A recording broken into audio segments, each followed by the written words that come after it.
नमस्कार दोस्तों, मैं जयशंकर वर्मा आप लोगों को के लिए रिसर्च प्रपोजल कैसे बनाते हैं इसके बारे में हम डिस्कस करेंगे। सबसे पहले रिसर्च प्रपोजल होता क्या है, इसका यूज़ क्या है, रिसर्च प्रपोजल में हमारे कौन कौन सी चीज़ें जो ऐड की जाती हैं। पहले तो उसका इंट्रोडक्शन रिसर्च का, व्हाट वाई है, हाउ। जो हमारा रिसर्च प्रपोजल होता है उसमें क्या होना चाहिए, क्यों होना चाहिए, साथ में कैसे इसको इंक्लूड करें, इन टॉपिक पे हमको विचार करना होता है। और सबसे मेन पॉइंट जो होता है इसमें रिसर्च प्रपोजल का, वो रिसर्च क्वेश्चन। हम किसी भी टॉपिक पे अगर बात करते हैं तो हमारे पास रिसर्च क्वेश्चंस होने चाहिए। साथ में रिसर्च प्रपोजल जो हमने बनाया है, एक खाका तैयार किया है, उसकी एक ब्रीफ हिस्ट्री या समरी होनी चाहिए। इसके बाद अब हमारे पास समरी भी हो गई।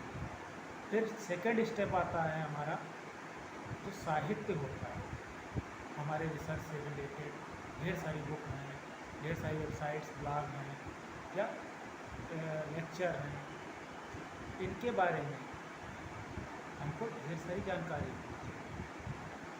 पहली बात तो जिस रिसर्च प्रपोजल हम बना रहे हैं उसका एक टॉपिक होगा, शीर्षक होगा, उसके बारे में उसका साहित्य कैसा है, कहाँ से मिलेगा, क्या है, उसको कैसे प्राप्त करेंगे। इसके साथ साथ ही हम इस बात पे भी फोकस करते हैं कि हमारा जो रिसर्च है किन किन पायदानों से गुजरता हुआ कंप्लीट होगा। पता चलता है कोई चीज़ एनालिटिकल है, हम उसको ग्राउंड लेवल पे उसको फील्ड वर्क से कर रहे हैं, तो वो हमारा कंप्लीट नहीं हो सकता है।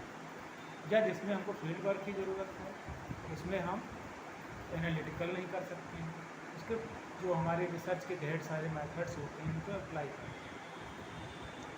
इसके बाद हम इंक्लूड करते हैं उसका मैथडोलॉजी, क्योंकि हमारी लाइफ में भी हर काम करने के लिए कोई न कोई मेथड अप्लाई किया जाता है। कभी हमारा मेथड जो होता है लेंथी हो जाता है, किसी और अन्य का, जैसे हम ही लोग हैं तो आपस में कभी भी कोई भी काम करते हैं तो सेकेंड पर्सन उस काम को बहुत जल्दी कर देता है और हम उस काम को बहुत ही स्लो कर पाते हैं। क्यों?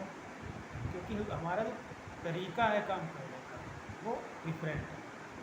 हो सकता है वो हमारा उसका तरीका अच्छा हो, समय कम लगता हो, तो इसके लिए हम तीसरा जो बात करते हैं उस पर मैथडोलॉजी का मतलब हमारा रिसर्च जो है कैसे कैसे अपनी प्रारंभिक अवस्था से पूर्णता की ओर चला जाएगा। इसके लिए हम क्या करते हैं, हमारा रिसर्च का एक डिज़ाइन होगा।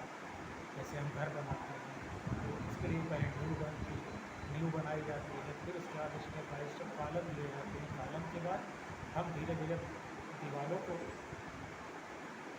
खड़ा करते हैं, फिर उसके बाद हम उस पर छत डालते हैं। छत डालने के बाद उसको डेकोरेट किया जाता है। ठीक वैसे ही हम रिसर्च डिज़ाइन बनाते हैं। फिर इसके बाद जो हमारा फोर्थ स्टेप आता है उसमें आते हैं डाटा कौन सा हमको लेना है, कहाँ से लेना है। और डाटा मोस्टली हमारा रिसर्च प्रपोजल में प्राइमरी डाटा ही फोकस किया जाता है। सेकेंडरी का भी यूज़ होता है लेकिन उसको उतना ज़्यादा महत्व नहीं दिया जाता, क्योंकि हम एक रिसर्च प्रपोजल बनाए हैं कि अभी काम कंप्लीट करना है। साथ ही साथ जो हमारा फिफ्थ ऑप्शन आता है स्टेप रिसर्च प्रपोजल को बनाने का, स्टेटमेंट ऑफ लिमिटेशन। ऐसा भी ना हो कि हम रिसर्च करते चले जाएं और हम उसमें घुसते चले जा रहे हैं और हमारा आउटकम कुछ भी नहीं आ रहा। तो इसके लिए हमारे क्या करना होगा, इसके लिए हमको ध्यान देना होगा कि एक लिमिट जैसे नदियाँ बहती हैं तो उनकी एक लिमिट होती है, लिमिट के बाहर चले जाए तो बाढ़ फ्लड आ जाता है, जिससे दिक्कतें बढ़ जाती हैं। तो हमारा रिसर्च भी एक लिमिट के अंतर्गत ही होना चाहिए। ये नहीं कि हमने स्टार्ट किया तो लास्ट में खींचते चले जाएंगे। एक हमारा जो रिसर्च टॉपिक है उसके इर्द गिर्द उस टॉपिक पे बेस्ड होना चाहिए। ये नहीं कि आप कंटिन्यू इसको खींचते चले जाएंगे। ये आपका हो गया कुछ point statement of limitation. Next आता है चाहे जितना भी हमने कार्य किया है क्या हम उससे संतुष्ट हैं। हमारी फाइंडिंग्स, हमारे जो रिसर्च क्वेश्चन थे उसका हमको उत्तर मिल गया है, आंसर मिल गया है कि नहीं मिल गया है।